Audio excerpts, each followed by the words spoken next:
don't funk with racism. We don't funk with people who don't support the LGBTQ plus community. And baby, we damn sure don't funk with anybody who don't love a beautiful black queen, baby. You see this tape. You don't let nobody act black and then go home and be white.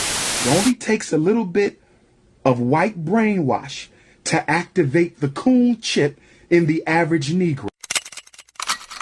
And a lot of white folk have demonstrated eloquently that they don't have no sense.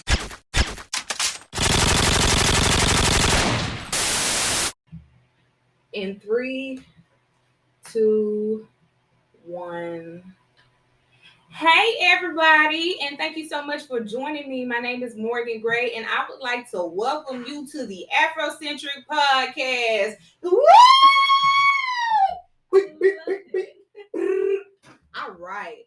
So this week we will be discussing whether or not you have met any good white people lately. Matter of fact, Sister Souljah once said, I haven't met any good white people. It's a question of power, willing to give up power, resources, pay black people reparations. Tell your parents how racism affects and kills black people. That's her definition of good white people, and she hasn't met any people like that. In this episode, I would like to discuss whiteness, primarily in America, the effects of colonization, and how to differentiate between what Sister Souljah considered a good white person from a bad one. So, at this time, I would like to introduce my speaker. What's up, Shonna? Hey. Yes, girl. Shonna, I'm so excited to have you today. Thank you for having me. I'm excited. Yes. I'm going to read your speaker bio. So Not the big people, girl. yes, girl, big, grown, and sexy speaker bio. Let's see. Let me tell the people who you are. Shonna Tillman is from Grenada, Mississippi. She is the founder and CEO of Operation I Am, an organization that is designed to help individuals share their stories anonymously. Shonna founded this organization after she overcame her battle with anxiety and depression. Shonna understood how hard it is to walk in a deep path, and she has vowed herself not to let anyone suffer alone. Shonna is a member of the Open Door Abundant Life Assembly, where she is under the leadership of Pastor James Phillips. She is a proud alumni from Mississippi State University, where she received her bachelor's degree in educational psychology. She is a graduate from Belhaven University, where she received her master's in public administration. Shonna is currently attending Mississippi State University, where she is a doctoral candidate in public policy administration. Girl, I know that's right. Her study focuses on economic development in rural community. Her dissertation topic is the lack of Black women representation in local government in the Deep South. Shonna is a certified life coach and has a desire to help her community and give people voices. She is a member and a mentor for the Diamond Project Incorporation, and she is a board member for a nonprofit fostering faith. Shonna has had the opportunity to work as a social media strategist for 2 of Grenada's candidate campaigns and was the Mississippi Count organizer for Fair Count, Georgia. Shonna's primary mission is to be the change that she wants to be in the world. Come on, Michael Jackson. And she plans on working in the academia field on a tenure track. Me too. Shonna is also a community organizer. She enjoys reading, shopping, binge watching TV shows, spending time with her family. Her favorite Bible verse is Jeremiah 29:11. For I know the plans I have for you, declares the Lord. She believes that God has a plan for everyone, and it is up to us to trust him during the journey. So again, I would like for us to welcome Shonna Tillman. Yeah. All right, so let's go ahead and divulge this topic. So I know that I did not write this down, but this is the first question that I want to start off with you, just as a disclaimer. Okay. Do you have any problem? Are you racist towards white people? I am not racist towards white people. Prove to me that you are not racist to white people. What they say, my best friend cousin is white. I know that. I told you. My neighbor is white. I've been tipping white people all weekend. I could not not be racist. But I want to say as a disclaimer, number one, us as Black people are incapable of being racist. That is true. And that is because we do not hold the systemic power to be able to oppress a different group of people or to be able to put them in positions where racism could benefit us. That is true. Yeah. So I just wanted to clear the air before everything got started, just to let people know from the get-go that we have no prejudice against white people. We just want to discuss and differentiate the difference between a good white person and what is not considered a good white person. So this is for the white allies out here and the white people that want to become better. All right. Okay, so the next question is, what is whiteness? Now, when you send me this question, I really have to sit there and think about it. Uh-huh. But I don't think you can define whiteness because it's too vague. All right, moving on to the next question. What is whiteness or white culture? Okay, so I don't believe whiteness can be defined because it's too vague. When you think about whiteness, you'll have to consider what falls in the category of white.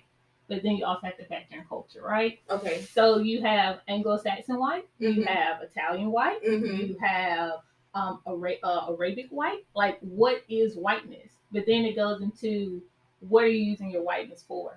Okay. Are you using it for power? Are you using it for privilege? Are you using it for both? Uh-huh. So that's when you said what is whiteness, that's basically what I'm thinking. Like, what are you passing your color skin and what are you using it for in that sense? Okay, so would you argue that white people have culture?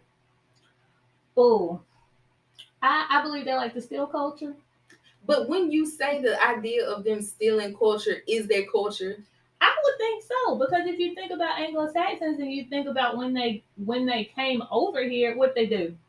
Took everything. They took it and claimed it as theirs. And my argument is that white people do have a culture and that their culture is rooted in white supremacy, racism, pilgrimaging, the raping of innocent people, as well as being deceptive and money hungry. I would take that. I had the conversation with one of my coworkers and we discussed whiteness, and he said whiteness is considered the lost identity of the people.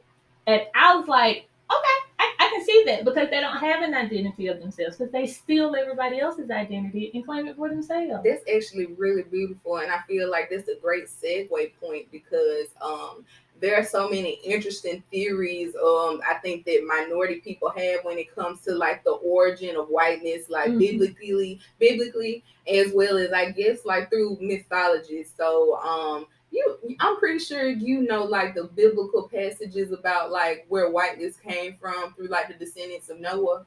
No, that I did not know. Okay, so let me tell you about it. So biblically, in Genesis, there was the great flood, and God killed everything that was on the earth. And Noah actually saved his family. So that's Noah and his wife, and then he has 3 children, and his 3 children have 3 wives as well. So they're on this boat for a long period of time. And Noah sends out the dove to be able to see if there's land, and he brings the branch back. And when they finally found out that the land was dry enough for them to actually like dock the boat, one of the sons, who happened to be the white son, he migrated north.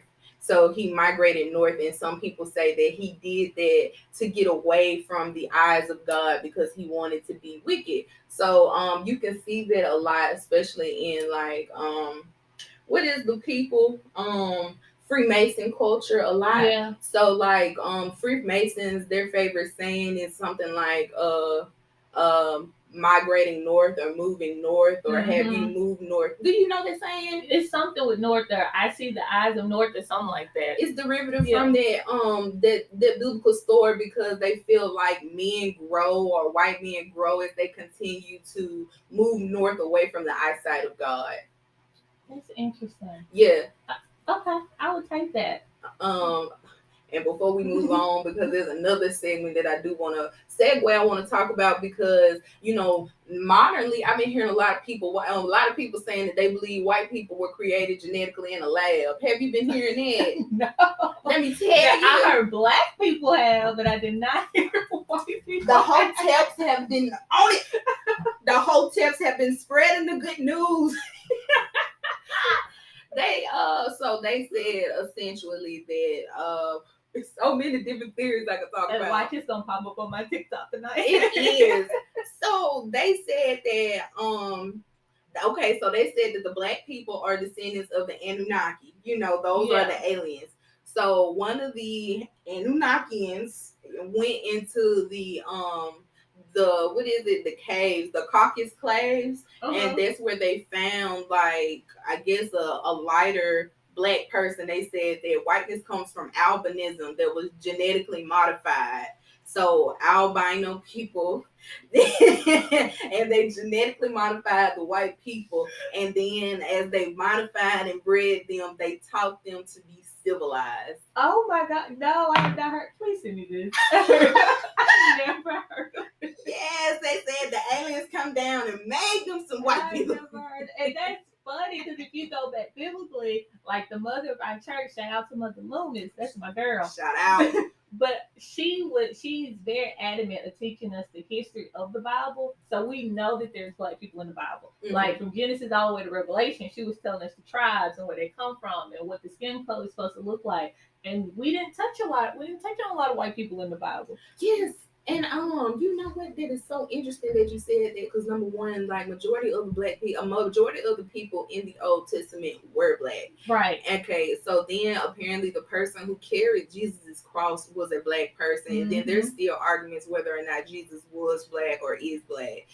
They're gonna be surprised if Jesus black. I know it. At the very least, he Middle Eastern. Okay. I will not accept the white Jesus. Even in time periods, you can see like how lately I've been seeing a lot of information about how a lot of the prominent leaders during the Dark Ages were black.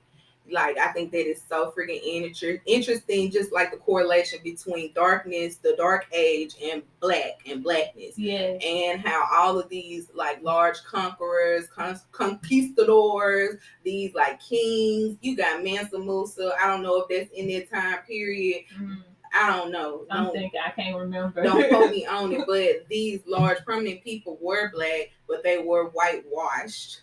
And we're gonna get there, but I just wanted to point out that whiteness equates to individualism, and persons or people who identify as white rarely have to think about their racial identity, because they live within a culture where whiteness has been normalized. So whiteness to white people is the quota. It is the mark to be. That's where they want us to be at.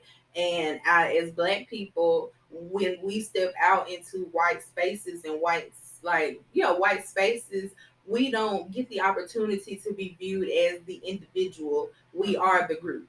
Yep. Yes. That is so true. So white people, regardless of what they're doing, and I think that it's not the same no more, because we grouping and categorizing white people more so now. But when they go out, they're their own individual selves. They're their own, and then they have their own individual white races. Oh, I'm Italian. I'm Greek. Yes. Irish. Yes. But to me, you all just white. You just white. It's funny because I don't know if you watch ATL. Do you watch ATL? No. Watch it. It's so good. I know it. Wait, because I want to highlight the fact that ATL is written from an Afrocentric perspective. So if you are trying to figure out more media that is Afrocentric, please watch ATL. Please continue. Yes. Okay, so on this, it's the new season, but on the episode of ATL, it was talking about reparations, right? So the great Childish Gambino, he wrote the episode to where black people can trace their lineage. And if your grandparents, great-grandparents, your great-great-great-great-grandparents were owned by slaves, you can trace their lineage. Find that white person that was in that family lineage and demand reparations from them. So they had to pay you like a monthly fee or pay you an all lump sum. It was beautiful. You know what? Beautiful. And that raises a question for me. So if my dad is from Louisiana and my mama is from Mississippi, so do that mean I get two checks? Two. That's beautiful. Two. And it's crazy because the white people frantic, scared. So they're tracing their lineage. And the main character, he's a white man. And he was talking to his child about it. And the child was like, Daddy, are we going to get sued or whatever? And he was like, no, my family's from Egypt. We were slaves. And, everybody give that look. But anyway, so then he goes into work and he talked to his white coworker. And she was like, oh, I just traced down my lineage. I'm Jewish. So I'm good. Oh, yeah, she's straight. So she was like, I'm not white anymore. I'm Jewish. And then he goes to his wife and his ex-wife, and they're sitting there talking about it. And then he was like, have you traced your lineages, or have you got in contact with whoever your parents or great grandparents own? And she was like, no, I'm Arabic. And he was like, but you were white yesterday. And was. And it explains the privilege of white people, that they can change cultures in a heartbeat. Like, if it doesn't benefit them, they don't have to fall into that whiteness if they don't want to. Yeah, that is a great transition point. All right. So the next question is, and it is a two-parter. Part A of question 2, number A. What is white privilege? What is white privilege? Power. Oh, Power. ain't that what Sister Souljah said? A little power. Power. That's all it is. White privilege is power. It's amazing how much power white people have. Because when you gave me this question, I was sitting here thinking about the quote unquote Karens. All they gotta do is call the cops and start crying, and the police is there to arrest whatever person they're harassing. Mm-hmm. And it's just amazing. Then you think about Dylan Roof or Kyle Rittenhouse, how they're able to go up in churches, go across the state line with a gun and kill people, and one, get away with it, or two, go to prison and then say they don't like this prison, can they move to another prison and get that granted? Like, it's amazing to me.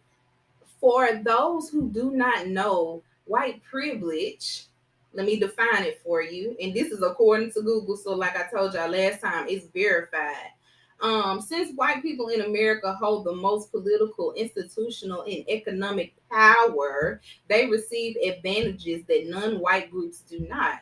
These benefits and advantages of varying degree are known as white privilege. For many white people, this can be hard to hear, understand, or accept, but it is true. If you are white in America, you have benefited from the color of your skin. Great. Yes. But I also want to segue and say that being white does not mean that you have not experienced hardships or oppression. And I feel like that is also important to point out for several good reasons. I always tell people, like, white people in the South actually have more in common with minorities than they do rich white people. Mm-hmm. They have the most common interests, like blue collar, redneck, all of them. They economically low on the totem pole. They're also in poverty. They probably got the same type of education that most black people have. But and these are the group of people who go through those hardships and oppression, because, and I always think that's funny that white people, they're racist, but they're also racist within their own race. Yes. That's what I said. I don't think the oppression is the word. What is the word then? Because Lyndon B. Johnson said it best. He wrote, in order to continue the power of the Republican Party or to continue the white power, you have to convince the dumbest person that they're just as more adequate as the rich white man, that they're always superior than a black person. So even though they stay in trailers, or they're not getting the Medicaid, or they get the food stamps and we don't, they still see themselves better than us. Yeah, do you think it would be smart for black people to try to work on allyships with those groups of people? I think it's important for them to work on allyships with us. I don't think we need to reach out. It's up to them, because they've been the one brainwashed. They're the one that talked down to us when we do try to help. And historically, black people and poor white people have worked together during slavery, especially. A lot of those uprisings, they were the result of black enslaved people and those poor white people coming together because they saw the common interest, because they both want the same thing. Mm-hmm. All right, so let's go ahead and move on to the second part of this question. Number B, how does being white grant white privileges? How might white people experience oppression through their other social identities? So with this, I thought about the LGBTQAI plus community. I always screw it up, but I think I got it right this time. When you think about their community and how they are fighting for basic human rights or basic human needs, and they're not getting it, majority of those communities, well, the majority of that community is white, right? Mm-hmm. But then again, when you look at it, you have half of that community fighting against that community. So you just like, Can we just? We need to Where's that? hyper focus. I really want to hyper focus on the gay white Republicans. right? It's horrible. But then you look at the gay black Republicans, and I'm just like, why? Like you're triple hurting yourself. I feel like in the black community, we all know that shit's stupid. I'll give you that. We all know that is stupid. And I will always say this, and y'all will continue to hear me saying this. One thing I hate more than a white supremacist is a coon, because in order for you to be a coon, you have to actively know that you're going against the grain, you're going against the best interests of yourself and the black community in order to acquire power. Mm-hmm. So I'm not doing it. But for these white Republican males, I hate seeing them on social media. I really do. So, they're getting ready. The Supreme Court is getting ready, and they talking about removing, I want to say, Moore v. Harper. Is that I believe it's the Supreme Court case that like solidified gay rights. Mm-hmm. So, these white, gay, mostly male Republicans, they're at their Republican meetings crying and sobbing and pleading and talking about, I understand that my love is wrong, and I understand that y'all can't get past this, but I need y'all to try to. They're not hearing it. It's not, but that's where the lack of education and democracy comes from. Because people just vote parties and they're not knowing what they're voting for. Because people just vote for Trump because he was funny, or they like the way he was tweeting, or because he wasn't Hillary because they didn't like Hillary. So y'all voted Trump in, and look what happened. And then look who he put on the Supreme Court. He put 2 known white supremacy people on the Supreme Court. And look what we're going through now. Girl, ask stupid questions, get stupid answers, play stupid games, get stupid prizes. And they did that to themselves. And you know what? They don't have nobody else but themselves to blame for these situations and these problems. Is there another intersection that you want to talk about? Well, I put on here, I know we was talking about white privilege, and I got hot because I was thinking about Justice Amy Barrett's everybody Kobe Bryant. Yeah, when we sat there and we watched her versus Justice Ketanji Brown and the differences that was, and I was like, that just shows you white privilege right there, because one, she didn't know the Constitution and ain't supposed to be a teacher. Didn't know nothing. I can't remember the other question they asked her. They asked her something, and I think Clarence Thomas helped. You talking about, is it the abortion question, whether or not she wanted to get rid of the abortion? She got up there and lied. It was like a simple American government question. She didn't know it, and they guided her to the answer. Say her name again so they know. Amy Barrett. Amy Coleman Barrett. Her hair is fried to the max. Yeah. And they need to stop putting all that no lie relax up in that baby hair, because she's going to be bald by 2024. Child, she stresses me out. And then when you got to Justice Ketanji, like, the questions they were asking her was unbelievable. Stuff that didn't even matter. No, and then she answered everything so eloquently. Great. Yes. And I was like, I want to be like her when I grow up. And that's proper representation. And that is exactly what we need. And it's also another great conversation I could be having about whether or not black women need to be dating white men. But that's a conversation for a whole other day. Because I'm All right, the next question. Have you met any good white people lately? Yes, I have, and I love them to death. The white people that are in my circle are definitely allies. They definitely do the work when the camera's off. They go hard for the black community. They go hard for basic human rights. When you say do the work, and I'm sorry I cut you off. You're fine. You said do the work. What is the work that they need to be doing? So first is the research. One of my friends, she's white, but she put me on to some stuff that I didn't even know when it came to like slavery or how economic is injustice towards black people. Like, she does the research, she does the work. And then with the research that she finds or whatever she reads, she relays it to us, but then again, she also presents opportunities for us. That's beautiful. So like she'll send me stuff about, hey, this school is doing this program. I think it'll be great for your CV. You want to do it? Or hey, this mentor, well, I have a mentor. He's looking for another mentee. Do you want to hop on? Like she would definitely use her privilege to help us get on. So that's my road dog. Shout out to Brittany. Shout out. Okay, so yes, when you said do the work and starting off with research, I feel like it's important to note that when white people are doing research, they need to stop asking black people for sources, and they need to, yes. and I don't have no ideas for you. You need to go about doing it on your own time. And it's crazy because when white people come up and ask like, what should I read or what should I do, and I be like, I'm trying to learn myself because we've been stripped from so much.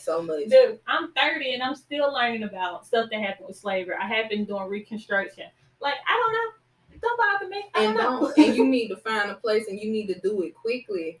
I also would like to point out that it's also important for them when it comes to doing the work is going back and trying to deconstruct all of the teaching, because we know that white racism is breeded in households. Yes. So let me just go ahead and go down this historical rabbit hole real quick. Have you ever heard the concept of Republican motherhood? Yes and no. Okay, so Republican motherhood essentially started like in the 1940s and the 1950s. This is like the early 1900s. This is the period of time before women were able to go out in the factories and work. So as white women who were Republicans, their duties were within the domestic sphere, so that's at home, but they were also influential towards the white man in the public sphere. So as a Republican, in Republican motherhood, their most important goal was to raise white Republican men and to teach white Republican girls how to become white Republican mothers. Okay. That is their entire basis of thought. I'm here to raise white men to uphold the legacy of white supremacy, and I'm here to raise little white girls into white women who will support and uphold the legacy of white supremacy and racism. And that's within simply the domestic sphere. That's at home. And see, we was taught that was Southern teaching. Really? Yeah, because even now, when white girls come to college, they're here to get their MRS degree, not their BS degree. So they have to leave here engaged, married, with child, all of this stuff. Like, it's still being taught today, but it's just known as Southern teaching. So it's rebranded. So then that takes account to the issues of the public sphere. So although they couldn't go out of the house and do their bidding, they still had husbands, and they were extremely influential. And that right there, you can hyper focus on white women and how influential they are, because they play in the background, so they're not highlighted. But you can see like the influence that white women had just over the Ku Klux Klan. Because who do you think was making all the costumes, the robes? Who do you think was making all the signs and painting everything? And cooking the dinners and all of this and stuff. Creating the children chapters and all of that. That was white women.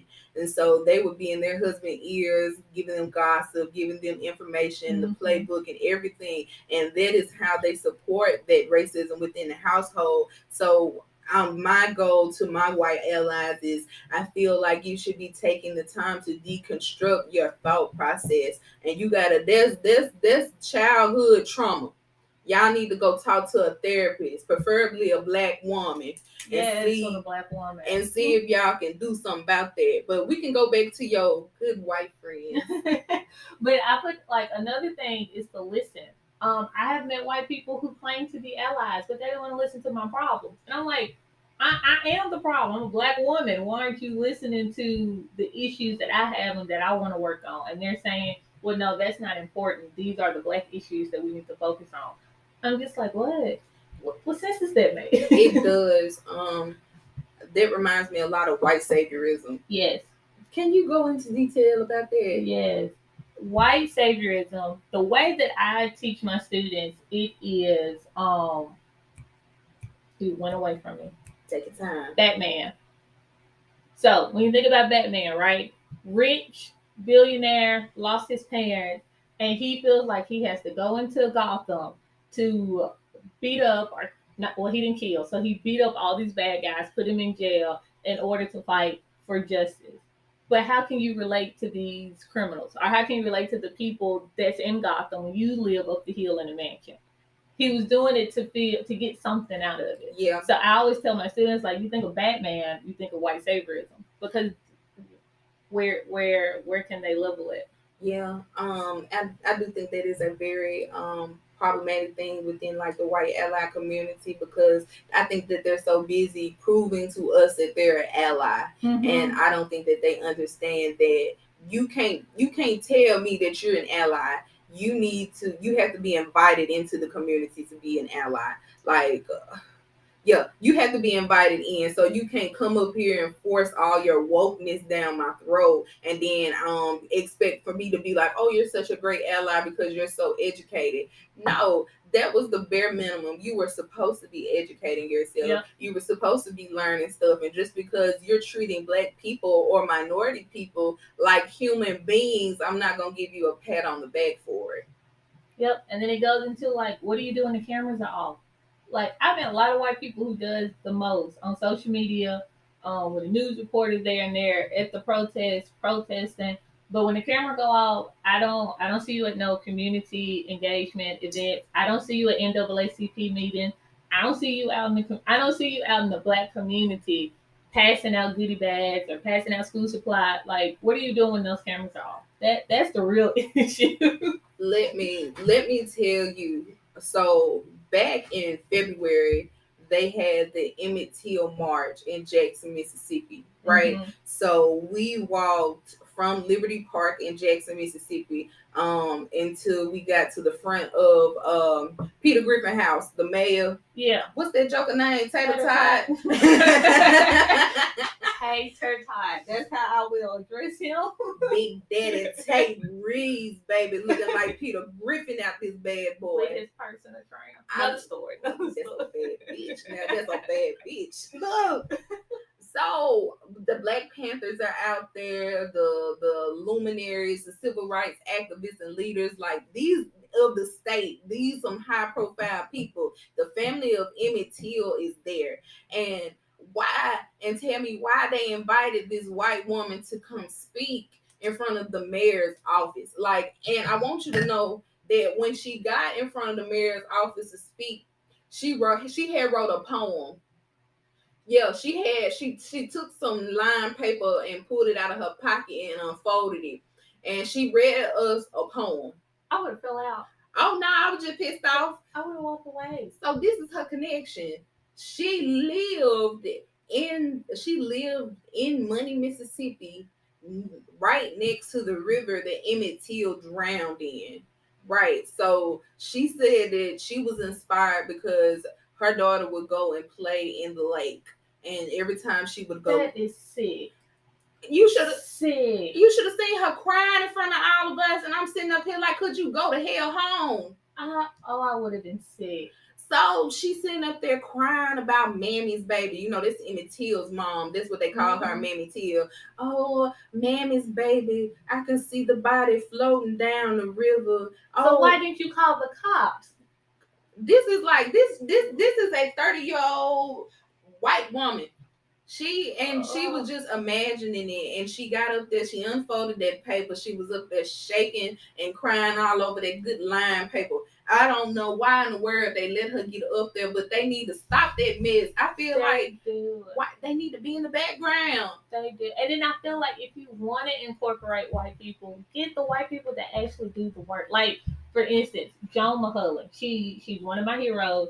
She is a Tougaloo alum, but she's a civil rights activist. She was part of the Freedom Riders. She was part of the Jackson, Mississippi sit-in. Like, she got her ass beat so Black people can vote. This I know exactly who you talking about. I love her. Like, I love her to death. Like, I sit there and watch all her videos her son makes. But she will tell you the story of how she got her ass beat. She'll tell you the story of how white people were trying to kill her and rape her because she was standing with these black people. Like, if you're going to incorporate white people into those settings, incorporate the white people that actually know what's going on, have the social awareness of what's going on. Like that, I would do something to her. I'm not gonna lie. I couldn't throw nothing with them folks. I felt like I was the only one pissed off. I felt like I was the only one who knew someone right about this. Boo, tomatoes, tomatoes. I know that's right. I know that's right. You can't even get the red tomatoes, ma'am. You can get the green ones. That is horrible. Finally, Shonna, what tips would you give white allies to aid with their allyship? So my list will be research, number one, to listen. What are you doing when the cameras are off? How are you helping the oppressed? Like, how is your privilege helping the oppressed? Do not ask me what you need to do to help, because I'm just gonna stare at you. That's just number one. And then I got do not fall into slackerism. And then that's just using social media to spread awareness, but you're not doing the work. Like, it's so easy to share, but what are you gonna do after you share? So easy to write Black Lives Matter in your bio. But I put the black screen on Instagram. Yeah. But what comes after that? Baby, that was 2 years ago. Right? What have you done for me lately? Nothing. Is that your whole list? Yeah. Okay, so here's my list. Dismantle systemic oppression. White allies must understand what position they play within Black movements. White people need to be taking the back seat. They need to invest into our movements. So that means money. Y'all got it. We need it. Send it. Open your pocketbooks, your PayPal. We need it. And it don't also just mean money. Like during 2020, during the protests, they was giving out water. I'm talking about we had tents full of cases of just water. But like it goes deeper than that. Resources. Like Black people don't have access to resources, nor do they know where to go in order to get those resources. Yep. So when you getting around these white people and you finding about these resources for minority people, Black people, you need to put that on social media. That's what you need to be talking about. Educate the correct history within their homes and communities again, because white racism comes from within the homes. Condemn white racism. Condemn white racism. I'm here for it. Because you know what? Let me tell you something. A white supremacist or a white racist biggest fear is being exposed for being racist. That is true. They so apparently socially, white people, they just really racist white people, they'll just assume that you racist if you white too. So when we all the Negroes and the field hands, we get up and we leave the room, they'll just say something. Dropping the N-word. They gonna be and they just gonna assume that you're gonna be racist with them. And for some cases, that could be farther than the truth. So when you are in those positions, white people, my white allies, condemn it. Make them feel uncomfortable. You got to get to a point inside your mind that you feel like them feeling uncomfortable is funny. Laugh at it.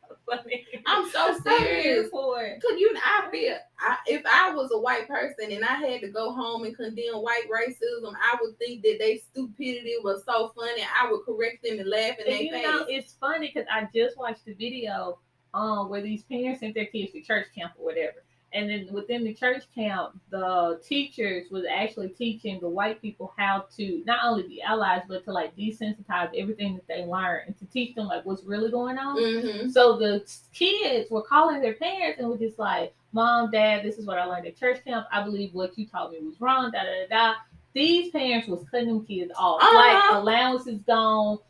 You off the wheel gone, no trust gone. When you get back, the car is mine gone. And I feel like you have to be prepared for that and be okay when it happens. I feel like honestly they need to change the perspective of all that, because I would much rather, and this is me, if I were a white person, theoretically, something I don't often think about.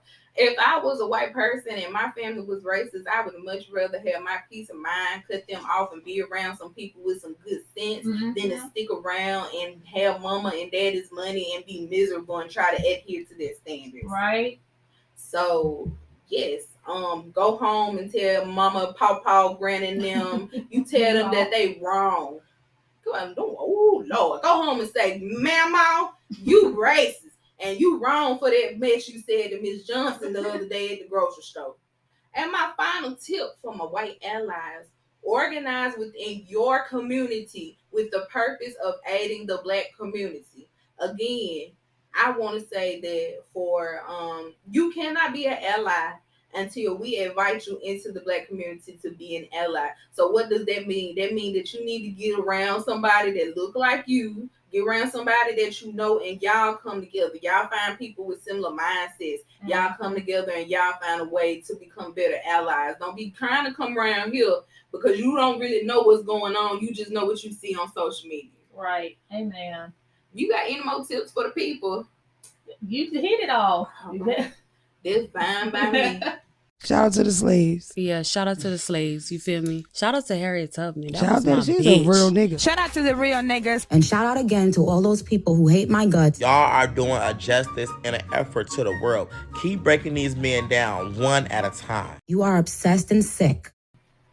All right, y'all. Now it's time for my favorite segment of the episode, the Big Black Shout Out.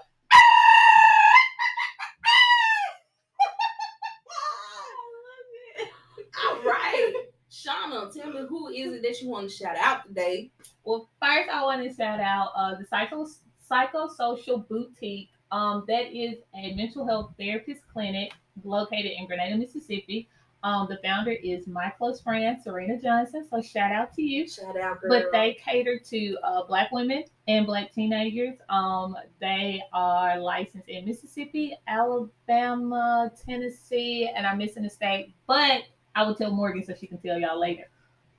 Where can we find this, like online? So her Instagram is psychosocial, so PSYCHOSOCIAL_solutions on Instagram, Facebook, and Twitter. Okay. Well, shout out to y'all. What's their name again? Psychosocial Solutions. Shout out to the Psychosocial Solutions, baby. Y'all get somewhere and y'all talk to somebody. Black men, this is for you. Y'all are traumatized. Y'all go find somebody to talk to outside of your homeboys and your mama. Preach. All right. Who's the next person that we want to shout out? The next one is my favorite record store, Offbeat Record Store, located in Jackson, Mississippi. He sells all types of records from the 1950s all the way to now. The owner name is Venom, and he also sells figurines. If you're into action figurines, if you're into comic books, if you just want to go sit there and chill, he'll sit there and talk with you. But shout out to Offbeat Record Store, and then you can find him on Facebook at Offbeat. Yeah, that's dope. I love that for the music people and the vinyl collectors out here. And I'm an avid vinyl collector. I am too. So I'm always in there. I will go check them out. Shout out to the Black musicians and the Black creators. Who's the next person you want to shout out today? The next shout out, I'm shouting out me, Operation I Am. And I know that's right. So we are an online nonprofit where you are able to share your story without sharing your name, and so you can express yourself freely without the fear of judgment. And we're also offering free therapy to anybody in the Oktibbeha County area. But our goal is to do the whole state of Mississippi. So if you would like to leave us a donation, you can visit us at www.operationiam.com. Girl, what's your cash out? What's the PayPal? Operation I Am. I know that's right. And I am expecting you niggas to donate. Yes, it's free therapy. It's free. Everybody needs therapy. I also want to say that I really enjoy your blog. Click the link in the bio for her website. Yeah, and your store is still on the link. Yes, and it is also linked in my bio on Instagram. So if you guys want to read more about that, click the link in the bio. Come see us. So your Instagram, you want to share your personal and your business Instagram? Well, our Instagram is operation_I am2. And then if you're on Facebook, you just type in Operation I Am and we'll pop up. Yeah, so if you was in the Oktibbeha area and sign up for this free therapy. Yes, baby. Stop fighting them demons. Y'all go talk to somebody. Please, I'm praying for all y'all. Yes. Who is the next person we shouting out? The next person is the Mink Lab. The owner is Maya. I don't know her last name, but she is my wax lady. She do lashes, she do wax, she do eyebrows, she do whatever you can think of.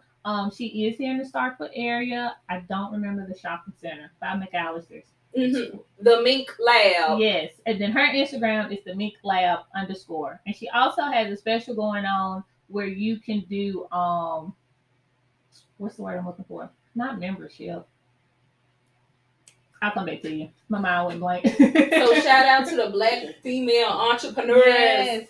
Yes, the solo entrepreneurs. We love it for y'all. And who is the final person we shouting out? The final person, if you need a car, you go see my friend Dalvin Taylor at Kirk Toyota. Kirk Toyota in Grenada, Mississippi. And his Instagram is _TaylorMadeDT. So when we talking about I need to go buy me a car, is it used cars off the lot? What is it? He got them all. Whatever you need, he can get it. Can I talk him down on the price? That's the question. Oh no, you gotta talk to him about that. God damn it. And he was always reaching. Okay. You gotta talk to him, but he is there. He'll help you get what you need. Shout out to Big D, Big Dalvin Taylor down in Grenada, Mississippi, selling y'all 4 wheels. We coming on 2, baby. So shout out to y'all, and remember, this proportion of the episode is to help put people on, as well as to help circulate Black dollars back into the Black community. Yes. So if you want to find something for you, y'all keep on listening. If you got any suggestions, I also would like to take the time to shout out my cousin Kayla Williams, who has her own beautiful boutique called Posh Euphorium Women's Clothing Boutique based in Starbuck, Mississippi. And then she has online women clothing boutique based in Starbuck, Mississippi. So shout out to you, Kayla Williams. She is a Delta here at Mississippi State. So if you want to go put some money in my cousin pockets, baby, her hand and her wallet is open. And I promise you, she's going to have y'all looking right. So, yeah, no, it's the other Kayla. It's 2 Kaylas.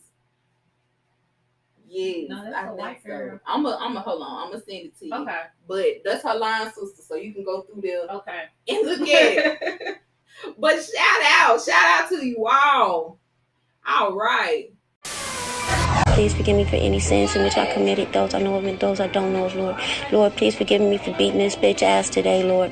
Lord, please forgive me for thinking about beating her ass again, Lord. Please rebuke all these demons that's in this house, Lord. I pray unto you, Lord. Is that really necessary? Now it is time for our final segment of the show, in which I call Altar Call. And y'all have to remember that I have created this segment just to remind y'all that the Lord is still here. He is moving on y'all behalf. And to remind y'all and let y'all know that I am hopefully and willfully praying and fasting on y'all behalf today. So, today I will be firstly praying for the city of Chucalissa, Mississippi. Not to be confused with Tunica, Mississippi. We are praying on behalf of the newly elected Honorable Mayor Bishop Woodbine. She has been twirling and popping that old sour cootie cat all over the streets of Chucalissa, Mississippi. And we are just praying for all of the citizens. We hope that the Lord cover them and keep his hand on them. Yes, today I just wanted to let the citizens of Chucalissa know that I'm yet praying for you. All right. So, let's move on to the next person. Alexandria Gray has reached out to me and asked that we pray on her behalf. Yes, Alexandria said, pray for me because, and I quote, grad school got hands. So I understand that my sister is up there in Nashville, Tennessee, fighting these grad school demons. So we rebuke these demons, loose her, and let her go, grad school. Yes, we praying for ease, steadiness, and mindfulness. Yes, and good and low gas money. So, Alexandria, we want to let you know that the Lord is with thee. And finally, I am going to be praying for the monkeys. They have been reporting. The monkeys came up and told me to pray for them because they said the monkey pox is going around and they are sick and tired of being sick and tired of white people blaming them for diseases. They said that y'all tried to blame the monkeys for HIV in the 70s and it didn't work. And now y'all blaming them for monkey pox and it's not their fault. They said stop coming and trying to harass them in their monkey communities, and they said peace be still. Y'all leave the monkeys alone, stay out the jungle. And we all know that monkeypox and HIVs are sexual lesions coming from bestiality. So y'all need to stop having sex with animals. I'm also praying for y'all who indulge in bestiality. I hope that the Lord release y'all. Amen. That is just terrible. Remember, you guys, I'm always here praying and fasting and interceding on your behalf. So if y'all have anything that you would like for me to be praying for, fasting for, and deep mourning and deeply in my prayer closet, please reach out to me. I'm here speaking deeply in tongues. Robo Shanaha. Yes, I'm here praying for you. In Jesus' name it is so. Amen. Amen. Shonna, I want to thank you so much for coming and speaking to us today. Thank you for having me. I had fun. Yes, this conversation has been so insightful, and I actually did, and I always have learned so much from talking to you and just being around you. I feel like you are such an amazing Black leader, up and coming leader. Thank you. I'm so serious. Don't get up in here and cry. I ain't about no tissue yet. But I'm so grateful to sit here and be able to talk to you. And my prayer is that people can learn something from this conversation. So I wanted to ask you, is there anything that you want to tell the Black community before we close? Only thing I want to say is to tell your story and own it. Don't let anybody else tell your story for you. Yes, and that is so beautiful and so true. So again, I would like to thank you all so much for choosing to be Afrocentric today. Please remember, Black Lives Matter. Listen and protect Black women. And the only thing that you must do in this lifetime is to be Black and die. We're just civilized people having civilized conversations. Like that. Bye-bye.